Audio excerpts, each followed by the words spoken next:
Where you guys come from? From the border. From the border? What were you doing up at the border? We're in Quebec before. In Quebec before? So you just came into the States? Yeah. Where are you heading to now? We're heading towards Wisconsin. Where's Wisconsin? Is this a rental vehicle or? No. Okay. Hey, wait, where is it coming? Why am I being stopped? Why are you being stopped? Okay. You're driving an out-of-state vehicle in the border area. This is what I do for a living. There's only two of you. You're driving a very large vehicle for the two occupants of the vehicle. Oh. Open this back window for me? I don't want to consent to a search today. I'm not searching your vehicle. I'm asking you to lower this back window for my personal safety. That's what I'm asking you to do. You have to do it. Otherwise, I'll remove you from the vehicle. Thank you.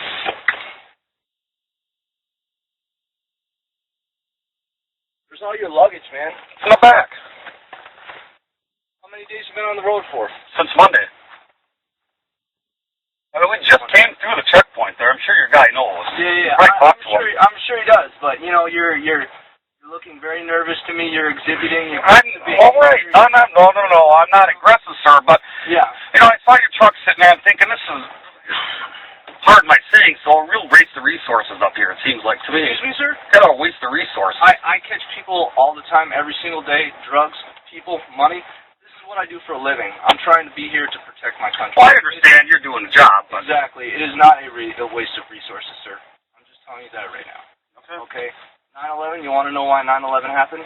9/11 happened because people were lax. We had lax security on these northern borders. Every single one of the 9/11 hijackers came through northern border stations. Okay. And if somebody was here, like myself, that noticed something odd when they drove by, we may have stopped. You know what eventually happened.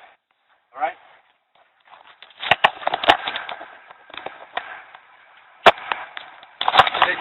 You're going back to Wisconsin. yes. How many days does it take to get to Wisconsin? I've never driven from here before. I don't know. Okay. You're up in Quebec. Okay. Why didn't you head the opposite direction? We're going to Pennsylvania to see a friend on the way back. Okay. So you're not going directly to Wisconsin. Well, you're going to have to go directly. Okay. See, I'm actually going to Chicago also on Monday. Okay. For some training, too, for work. That's where I have to be on Monday. So. Okay, but for you to tell me that you're going to Wisconsin, you're heading this direction, that story doesn't necessarily make sense to me, sir. I'm sorry. I don't want to talk to you anymore then. Okay. All right.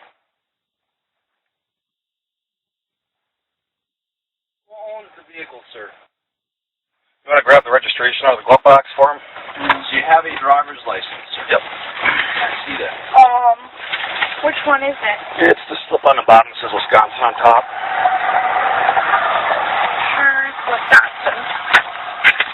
All right, give me 1 second. I'm going to run some records checks. As long as you're clean, you can have a nice day. All right, thanks. Is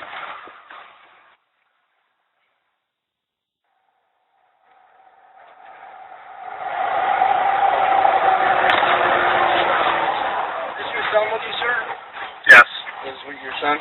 I just for my own personal interest, you think you're going to Pennsylvania, correct?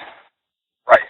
Okay, there is much better ways and much shorter ways to get there than going through that port. Why would you choose to go through that tiny port? Because he's scenic New Hampshire. Okay. Come on. We're on vacation here. I got you. Okay. It's part of my disdain for this kind of stuff, but we got a president that says I didn't build my business and all that jazz, and it's just it's such a police state anymore. Yeah, I'm sorry. I apologize. As a kid, we got to go drive through the mountains and that. I got you, but this stuff isn't that way anymore. Okay? Yeah, I know. Unfortunately, it's not. Okay, and for this vehicle to be here, you have to understand why it doesn't make sense. I didn't know that vehicle's got profiles. It's not a profile. It's not a profile. This is how we catch people. Okay, we look for something that doesn't make sense to be where it is. Okay, yeah. And legally, that I have the authority to. If it doesn't make sense to be there, and I can explain why it doesn't make sense to be there, I can pull the person over and talk to them and ask them why it doesn't make sense. Well, I understand that. And when I walk up and you start throwing a whole bunch of attitude at me and stuff like that, I'm gonna ask you a lot more questions, and then when I ask you to lower the window for my personal safety, you say I'm not gonna consent to a search. Okay, that again is gonna pique my interest in you and draw attention. I understand that stuff. I do understand that. But I look in the back and you tell me, oh well, we've been on the road since Monday and you've got 2 small bags of luggage. Okay, that causes me to question things. Oh, look, if my wife was here, that thing would be full. I'm sure that it would. I'm sure that it would. Like I said, but I mean, you're lucky I believe you, because if I did not believe you, you'd be mean, I understand that. it's okay. All right. All right. No problem. I'm gonna cut you on down the road. It was nice meeting you. Likewise. And once again, you know, this is what I do for a living. I know that. And like I'm saying, it just your entire story. If you said, "Hey, I'm trying to see scenic New Hampshire. I'm gonna go to Pennsylvania on my way back," that makes sense to me. But for you to tell me, "Hey, I'm heading to Wisconsin from here," that does not make sense to me. Okay, if you're stopping in PA, I mean, you can cross in Erie, Buffalo. I mean, if you were in Quebec, you know, why would you drive 3 hours out of your way to come over here to drive south to go back to Pennsylvania? It does not make sense. Okay, you're free to go. Have a good one.